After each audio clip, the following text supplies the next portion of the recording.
சுஜாதா அன்புச்செல்வம். நான் வந்து ஒரு சாதாரண ஹவுஸ் ஒய்ஃப் தான்.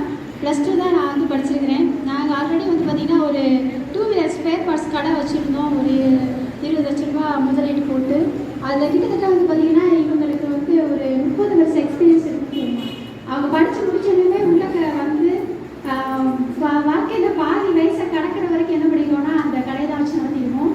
ஆனால் அந்த கடையினால பார்த்திங்கன்னா நிறைய எங்களுக்கு நஷ்டம் தான் ஏற்படுத்தி சொல்லி லாபம் அடுத்தடுத்து வரதுக்கு வாய்ப்பு இல்லை.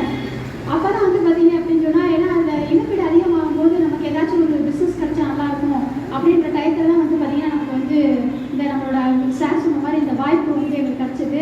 ஏன்னா நிறைய நான் இதை வந்து ஃபஸ்ட்டு நான் ஏற்றுக்கலை. நான் ஏன் அப்படின்னா இவங்க இந்த மாதிரி நிறையா பண்ணுறேன்னு சொல்லிட்டு இப்போ வெளியில் நீங்கள் நிறையா கேள்விப்பட்டிருப்பீங்க.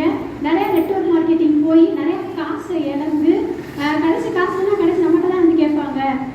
அந்த ஒரே ஒரு செயினை கொடுப்பா, அந்த ஒரே ஒரு வலையில் கொடுப்பா, அடுத்து இதை தேர்த்தி நான் கொண்டு வைப்பேன். இப்படி ஒரு செயின் வலையில் எல்லாத்தையும் கொடுத்து கடைசி ஜீரோவாக நின்றது தான் பெரிய விஷயம்.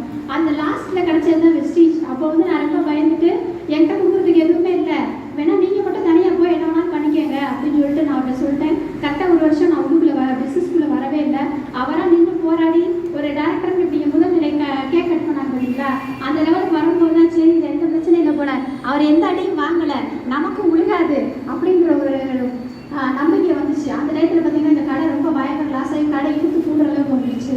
அந்த டைம் தான் பார்த்தீங்கன்னா நானும் இவரும் சேர்ந்து இந்த பிஸ்னஸாக வந்து நான் உள்ளக்க வந்தேன். உள்ளே வந்து பார்த்தீங்க அப்படின்னு சொன்னால் நான் சொன்ன ஜீரோ உள்ளக்க வரும்போது எந்த ஒரு காசு கூட கையில் கிடையாது. ஏன்னா கடை வந்து பயங்கர கடனில் போயிட்டனால கடை கூட்ட வேண்டிய நிலைமையில தான் நாங்கள் வந்து 2 பேரும் சேர்ந்து இங்கே பிஸ்னஸ் வந்தோம். இப்போ இங்கே எல்லாமே என்ன சொன்னாங்கன்னா பார்ட் டைம் வந்து எடுத்து பண்ணுறதுக்கு உங்களுக்கு இந்த தூரம் பேசினாங்க. ஆனால் நாங்கள் 2 பேருமே இது வந்து ஃபுல் டைமாக தான் உள்ளக்க இறங்கணும். ஏன்னா வெளியில் வேறு எந்த வருமானமும் இல்லை, கையில் இருந்த காசு ஃபுல்லாக போயிடுச்சு. இவ்வளோ வருஷமாக ஒரு முதலாளியாக இருந்து யாருக்காவது தொழிலாளியை போய் வேலை பார்க்க பிடிக்குமா? அது நிச்சயமாக அவருக்கு பிடிக்கவே இல்லை. இங்கே வெஸ்டீஜர் சொன்னது சார் சொன்ன மாதிரி நம்மளை யாரும் கேள்வி கேட்க மாட்டாங்க. நம்ம பணம் சம்பாதிக்கணும்னா நம்ம கையில் தான் இருக்குது. நம்ம எதாவது தெரிஞ்சுக்கணும்னா இங்கே வந்து நம்மளே உட்காந்து வேண்டியதான், நம்மளை யாரும் எந்த கேள்வி கேட்க மாட்டாங்க அப்படின்ற ஒரே ஒரு விஷயத்துக்காக தான் இப்போ இறங்கினாரு. எனக்கும் இங்கே வந்து உட்காந்து பார்க்கும்போது எல்லாரும் கேட்குறாங்க நல்லா இருக்கு அப்படின்றதுக்காக நான் உள்ளே இறங்கி இன்னைக்கு வந்து பார்த்தீங்க அப்படின்னா வந்தது முதல் காரணம் பணத்துக்காக தான். இதில் வந்து கார் கிடைக்கும் இது கிடைக்கும் எல்லாரும் வந்து சொன்னாங்க. ஆனால் எதுவுமே யோசிக்கலை. ஏன்னா கையில் ஒரு 10,000 ரூபா கூட இல்லை. பிள்ளைங்களுக்கு மறுநாள் காலையில் சாப்பாடு கொடுக்குறது கூட வழி இல்லைங்கிறப்ப அந்த கார் பணம் காரணமாக பெருசாக தோணலை, பணம் சம்பாதிச்சா போதும் அப்படின்ட்டு உள்ளே வந்து இன்னைக்கு வந்து 4 வருஷம் ஆகுது. என்னோட இன்கம் வந்து பார்த்தீங்கன்னா மாதம் 1.5 லட்சம் ரூபா. என் சார் சொன்னாங்க இல்லை குழந்தைகள் கல்வி அப்படின்னு சொல்லிட்டு நான் வந்து எங்கள் பொண்ணுக்காக தான் நான் உள்ளே வரும்போது என் பொண்ணு வந்து 3rd இயர் படிச்சுட்டு இருந்தாங்க. அப்போ அவங்களுக்கு மேரேஜ் பண்ணணும்ல வெளியில் கேட்டுகிட்டே இருந்தாங்க நீ என்ன பண்ண போகிற அப்படின்னு சொல்லிட்டு நான் இந்த பிஸ்னஸ் எடுத்து எல்லாம் திட்ட ஆரம்பிச்சாங்க. சோப்பு பேஸ்ட்டை விற்று நீ என்னைக்கு பெரிய லைஃப் இல்லை அவ்வையார மாதிரியும் கல்யாணம் பண்ணுறதுக்குள்ள அப்படிதான் நிறையா வந்து கிண்டல் பண்ணி இப்போ கூட லேடிஸ் நிறையா இருக்காங்க. நான் வர டைமில் அந்த மாதிரி இல்லை. மதுரையில் வந்து நிறைய ரிசீவ் பண்ணுறவங்களே கம்மி.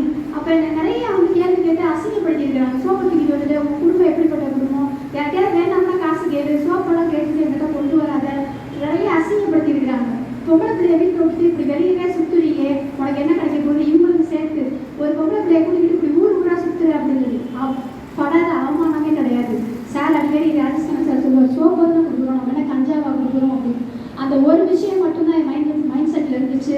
நிறைய அழுதுங்க ராஜஸ்தான சார் தான் நம்மளோட குடும்பத்துக்கு அப்பா மாதிரி மேடம் சொன்னாங்களே குடும்பம்னு சொல்லி அவர்கிட்ட தான் நான் போய் நின்று அழுதுங்க. எல்லாரும் பிள்ளைகள் என்னை கேட்குறாங்களே அப்படின்னு சொல்லி உன் பிள்ளைக்கு அடுத்த நாள் சாப்பாட்டுக்கே வழி இல்லாதவன் எவனா சொல்கிறது நீ ஏது கேட்குற, இங்கே வா உனக்கு எல்லாமே கிடைக்கும்னு அவங்க சொன்ன ஒரே ஒரு காரணம் தான். நீங்கள் வந்து பார்த்தீங்கன்னா எனக்கு 2 பசங்க 2 பேருக்கும் போன வருஷம் 6 மாத கேப்பில் கல்யாணம் பண்ணியாச்சு. காசுக்குலாம் இதெல்லாம் பண்ணிடலாம் தானே. இங்கே நமக்கு வந்து ஒரு சுகமான உறவுகள் இங்கே எல்லாமே கிடப்பாங்க. காசுக்குலாம் எல்லா விஷயம் நடக்கும். அது போக வந்து பார்த்தீங்கன்னா கல்விக்கு பதிலாக பிள்ளைகளுக்கு கல்யாணம் பண்ணியாச்சு. அடுத்து வந்து பார்த்தீங்கன்னா கார்லாம் நினச்சே பார்க்குறதில்ல. எங்கள் சொந்தக்காரங்கிட்ட யார்கிட்டையும் காரும் கிடையாது, இது வரைக்கும் கிடையாது. எங்களுக்கு வந்து பார்த்தீங்கன்னா இதில் பெருசாக சொல்லுவாங்க கோட்டா அப்படிங்கிறது வந்து பெரிய ஒரு கனவு. அது வந்து பார்த்தீங்கன்னா ஒரு பெரிய ராயல்ட்டியாக இருக்கிறவங்க மட்டும்தான் அந்த இடத்துக்குள்ளேயே உள்ளே போக முடியும்.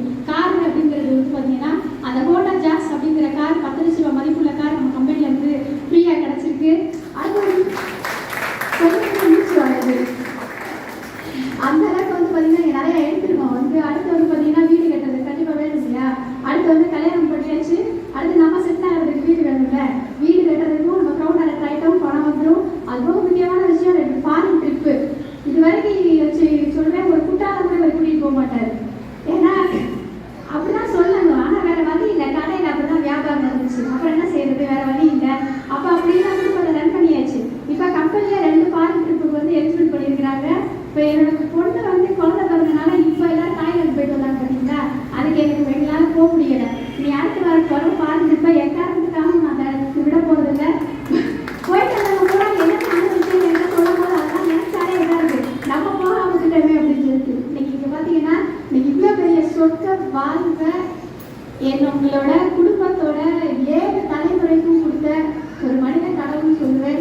அவங்க வந்து திரு மகேசன் சார் அவங்களுக்கு எங்களோட உயிர்